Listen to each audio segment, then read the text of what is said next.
growing and changing in healthy ways can actually trigger shame. And that's important to understand, because what's going to happen when you take the steps to begin to heal and grow is you're actually going to trigger shame, and that's going to make you want to pull back. And so you've got to push yourself through that to keep on growing. So what happens when your shame gets triggered? Well, it triggers a whole bunch of other things. So let me run through them, and you can check off the things that happen with you.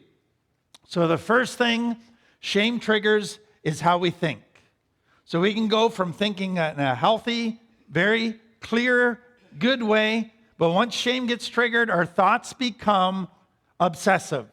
We spin and we relive that event over and over and over again. We can't stop thinking about it. Or when we feel shame, we go back, I gotta hide, so let's lie.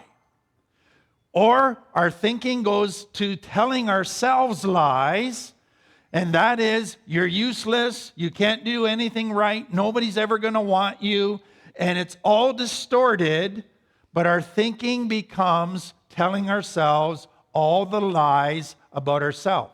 And then we can use our thoughts to beat ourselves up. We can say, you're useless over and over again. You're such a failure. You're never going to amount to anything. And we can play that tape day after day once our shame gets triggered. Other people, they just shut their brain down. And they go into a fantasy world. And it's la, la, la, la, la, nothing's happened. I feel great. Total denial. But they can go there, or they can just refuse to think about it and distract themselves with activities. But what they don't realize is it's still operating below the surface at a subconscious level. Some in their thinking go to messages of hopelessness. What's the point of all this work? I'm never going to get it. I might as well just give up. This is useless. I'm too stupid. Let's throw in the towel now and quit. And you can go there when shame gets triggered. And in severe cases, you can go to, I am so useless, why don't I kill myself? So that can all happen. And you see there is not one positive thought. Every thought is negative, but what I want you to understand is it only makes the shame worse. It doesn't make it better. So the solution that the brain has, that I need to beat myself up, that I need to be hard on myself, I need to put myself in the doghouse because bad people need punishment. That's my justice system. That does not resolve it. It only makes the shame worse. So you need to understand that. Now, very quickly, what emotions do you go to besides the shame? So we said that shame technically is a belief. It's not first an emotion, but we do have what we call a shame emotion, where I have a feeling of not being good enough. With that, usually comes anger at myself. So shame turns into anger at myself, and then often at the world, and I just become more irritable. For others, shame causes greater anxiety. So now I'm going around, what do people think of me? Do they think I'm stupid? Is everybody looking at me differently? Am I pretty enough? Am I smart enough? And insecurity after insecurity. And then when you go to be in a social setting, you get anxiety comes up, all because of shame. Some go to depression, and they just get really down. Others go to guilt, and others go to hopelessness. Do you see that? All negative emotions. So shame has brought negative thoughts, negative emotions, and those start to feed each other, and not in a good way. Some go to self-hatred. Some go to self-pity. And it's just poor me, and let's have a pity party for one, and they spend all day feeling sorry for themselves. Okay, then you go to the actions. How does that affect your behavior? So you might be starting to see some of your patterns. Patterns in your thinking, patterns in your emotions. It's the patterns in your actions that are also very important. Some begin to isolate. I can't face people now. I'm sure they all think I'm terrible. So you avoid people, you avoid social activities, you isolate. You want to know what isolation does to shame? It feeds it. Because now you only have your own thoughts to live with and your own self-hatred to live with.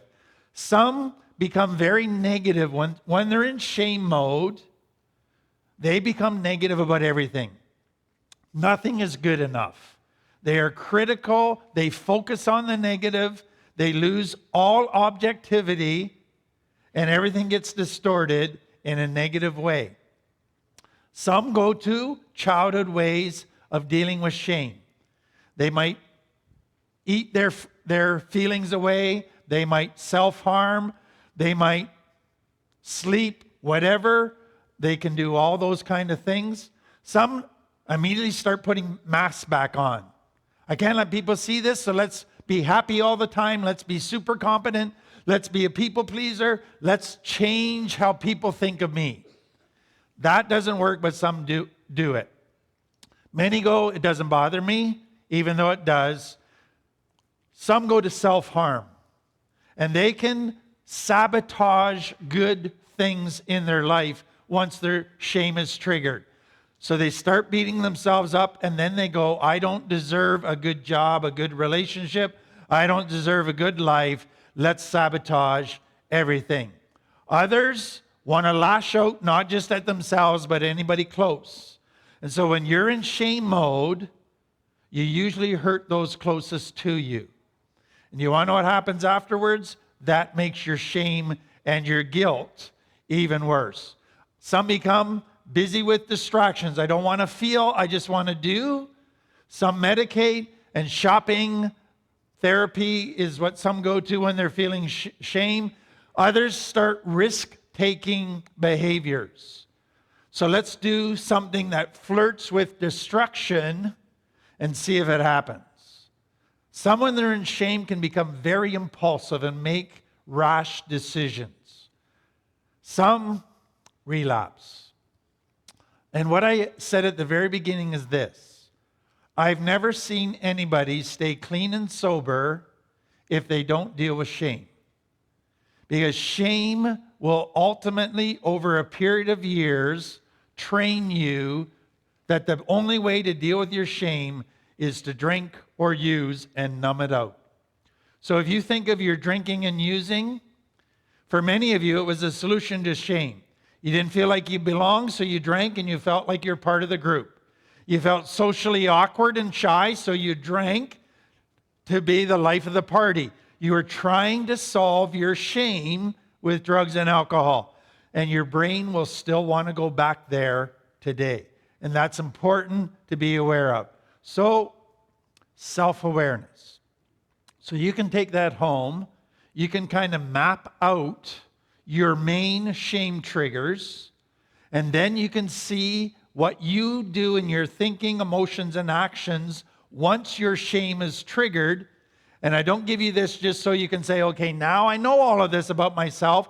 No, I tell you this so that now, once your shame is triggered and all of a sudden you realize you're getting down on yourself and you're starting to beat yourself up, you can go, stop that.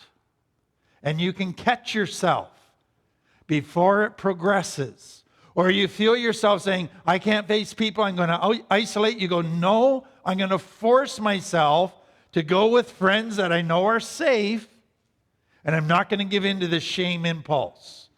So this self-awareness is so you can catch yourself before your shame gets too bad, and then it leads to a relapse.